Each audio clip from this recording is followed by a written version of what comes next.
Well guys, this car is giving me a crash course in rear suspension.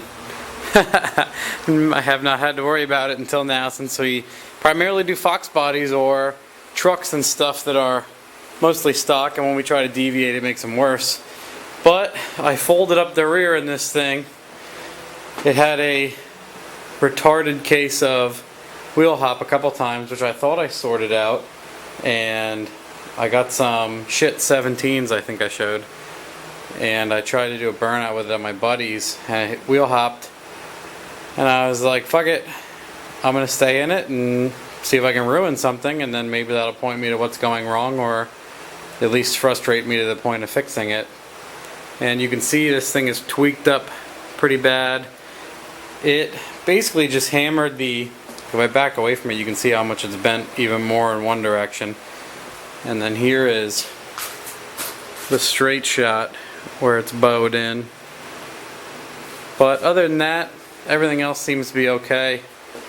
I am going to try, my buddy's going to try to fix it, which I might just get another housing. I don't even know if I want to have him bother with fucking with it. I'll just put the brakes and everything on another housing, because I like the disc brakes. And with this thing, not sure totally what I want to do.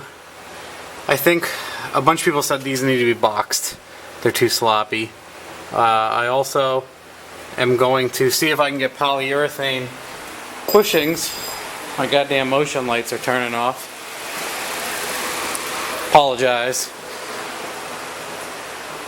Also, I got my belt sorted out, and the damn thing must have rubbed the intercooler pipe, obviously, but it was not at idle or any other time, so maybe when it was wheel hopping or under high load it hits and it fucking shreds itself, and that's because I think this 90 jobber is on there, so I got a 45 and that's coming in, and I'll get the pipe away from this farther. I'll probably have to change this shit out because it won't fit anymore.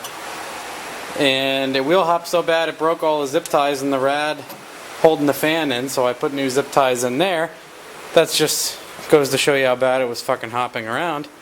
But everyone's telling me box these lowers and maybe make them a little bit longer, or on the lower brackets on this Jones, on the lower brackets here I can weld extensions and then drill extra holes and move it in and out as I need to and everything else. So I got about a week's worth of patience or two to figure all that shit out. And on top of that, there's another company, I guess. I forget exactly what it was, but the company sells. They say the problem is, well, you can't see shit under here, but I guess the problem is the upper control arm is lower than normal, so it's kind of straight or falling down. And on a G-body it's normally at a 25-degree angle. So it needs to like center off of the front seat or some shit in a V. I don't know. I don't really feel like dicking with all this stuff, to be honest. So I'll try a couple more things and set some more stuff up. And if it keeps pissing me off, I don't know what I'm going to do. I'll just buy adjustable everything and drop it off somewhere and say, I just want to do burnouts. Just make this thing okay to do fucking burnouts before I buy another Fairmont.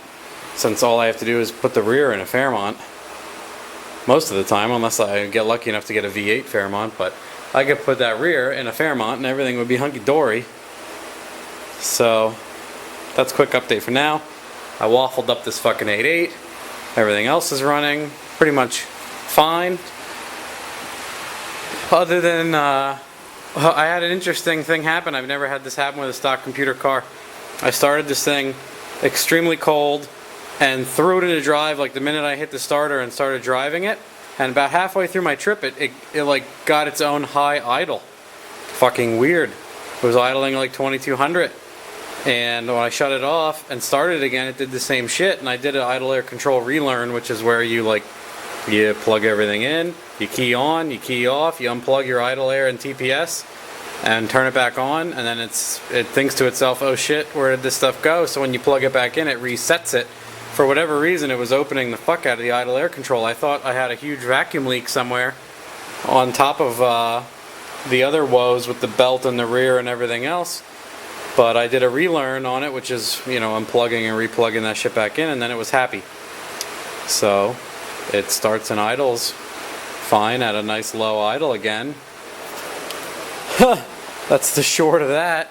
This V-band leaks on the turbo, so I have to get a new V-band and probably cut all this shit off and re-weld it, which I'm not too happy about. It leaks out of the bottom and the top of the fucking V-band.